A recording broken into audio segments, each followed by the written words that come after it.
प्रेक्षकांनो नमस्कार, बुलेटिन मध्ये आपलं स्वागत. वळूयात बातम्यांकडे. छत्रपती संभाजी महाराजांच्या आयुष्यावर आधारित छावा या चित्रपटाचा गुजरातच्या भरूचमध्ये एका सिनेमागृहात रविवारी रात्री 9 ते 12चा शो सुरू होता. अचानक एका युवकाने आरडाओरडा करत पडदाच फाडून टाकला.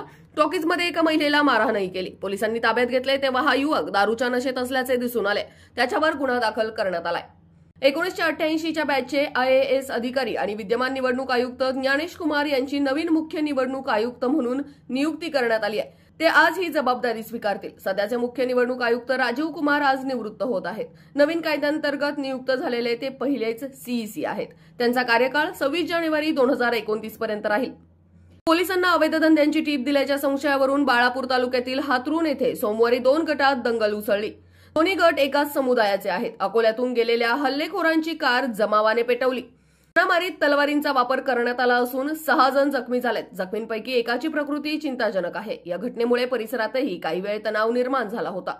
भाजपच्या सदस्य नोंदणीमध्ये अहिल्यानगर शहर 3ऱ्या क्रमांकावर आहे. शहरातील 6 पदाधिकाऱ्यांनी प्रत्येकी 1000 सदस्य नोंदणी केल्याबद्दल शहर भाजपचे उपाध्यक्ष बाबासाहेब सानप यांचा भाजपचे प्रदेशाध्यक्ष चंद्रशेखर बावनकुळे, कार्याध्यक्ष रवींद्र चव्हाण, मंत्री गिरीश महाजन यांच्या हस्ते सत्कार करण्यात आला. अखंड हिंदुस्थानाचे आराध्य दैवत छत्रपती शिवाजी महाराज यांच्या जयंतीच्या निमित्ताने आयोजित शिवजन्मोत्सव सोहळ्यात क्रांती चौक येथे 17 फेब्रुवारी रोजी पाळणा गीत गायन स्पर्धा संपन्न झाली. शिवसेना उद्धव बाळासाहेब ठाकरे पक्ष संभाजीनगरच्या वतीने सदरील स्पर्धेचे आयोजन करण्यात आले होते.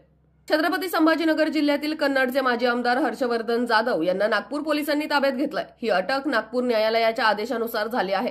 सरकारी कामात अडथळा आणण्याच्या प्रकरणात हर्षवर्धन जाधव यांच्या विरोधात अनेक वॉरंट निघूनही त्यांनी न्यायालयात हजेरी लावली नव्हती. त्यामुळे न्यायालयाच्या निर्देशानुसार त्यांच्या विरोधात नॉन बेलेबल वॉरंट काढण्यात आले होते. पुण्यामध्ये GBS आजारामुळे चिंता आणखी वाढली आहे. GBSने पुण्यात हातपाय पसरले असून आणखी एका GBS रुग्णाचा उपचारादरम्यान मृत्यू झालाय. पुण्यामध्ये GBSमुळे आतापर्यंत 9 जणांचा मृत्यू झालाय. या आजारामुळे सर्वाधिक मृत्यूचे प्रमाण पुण्यात जास्त आहे. त्यामुळे पुणेकरांमध्ये सध्या भीतीचं वातावरण आहे. अशामध्ये पालिका प्रशासनाकडून उपाययोजना आखल्या जात आहेत. अहिल्यानगर जिल्ह्यात श्रीरामपूर येथे 17 वर्षीय अल्पवयीन मुलीवर लैंगिक अत्याचार झाल्याचा धक्कादायक प्रकार उघड झालाय. आजीच्या घरी जात असताना गाडीत सोडतो असा बहाणा करून हे कृत्य केल्याचं तपासात उघड झालंय. सदर आरोपीचे नाव स्वप्नील आहे. सासरच्यांची हुंड्याची मागणी पूर्ण न झाल्यामुळे त्यांनी सुनेला चक्क HIV संक्रमित इंजेक्शन टोचलंय. ही धक्कादायक घटना उत्तर प्रदेशातील सहारनपूर जिल्ह्यातील गंगोह पोलीस स्टेशन परिसरात घडली आहे. पीडित तरुणीची प्रकृती गंभीर असून तरुणीच्या तक्रारीवरून पोलिसांनी सासरच्या मंडळींविरोधात गुन्हा दाखल केलाय. या घटनेनंतर परिसरात एकच खळबळ उडाली आहे. चॅम्पियन ट्रॉफी कार्यक्रमात चाहत्यांनी एक गोष्ट नोटीस केली. गद्दाफी स्टेडियममध्ये 7 झेंडे पाहायला मिळाले. त्यात भारताचा झेंडा नव्हता. पाकिस्तानसहित टुर्नामेंटमध्ये 8 संघांनी भाग नोंदवला आहे. या टुर्नामेंटमध्ये भारताचा झेंडा असायला हवा होता, मात्र भारताचा झेंडा नसल्याने चर्चांना उधाण आलंय.